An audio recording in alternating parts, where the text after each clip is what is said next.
This is 19-year-old Leopold Tomaszek, and this is his house. He built it all himself. It has 15 square meters of floor space, enough for him. It even has a terrace where he can sit in the sun.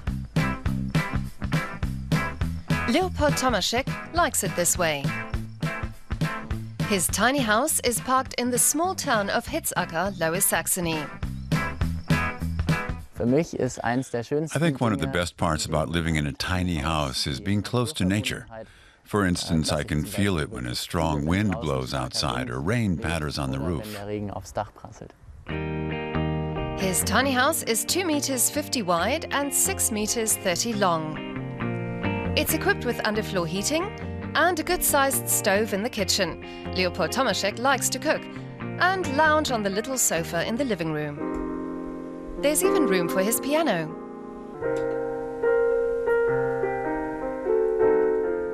It's fun living here in my tiny house because I only have the things around me that really make me happy.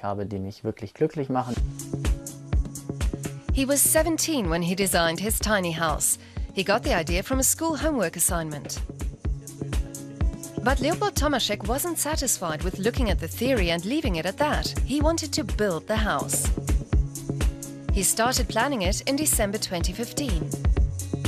A year later, he started building his house. He went about it step by step, learning by doing, trial and error. That meant a few errors. Sometimes the weather didn't cooperate. Other times, he cut the materials to wrong sizes. You're the architect keeping track of everything, and at the same time the contractor watching the finances. And then you have to be your own handyman looking for solutions to all the little problems. The house cost 11,000 euros to build. He paid half himself, the rest came from his family. He's been living in the tiny house for 10 months. The utility bills are low. He pays just 42 euros a month for electricity. The insulation is wood fiber. It's environmentally friendly and keeps the interior cool in summer. What I found is totally practical about my house is that my fridge is just 2 steps away. 1 step to the stove and 1.5 back to the sofa. For lazy people like me, it's incredibly practical.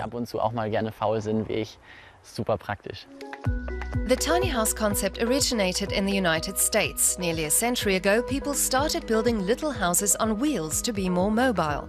Now the tiny house movement has spread around the world. Its fans reduce their material needs to the minimum, making a personal philosophy of efficient use of space.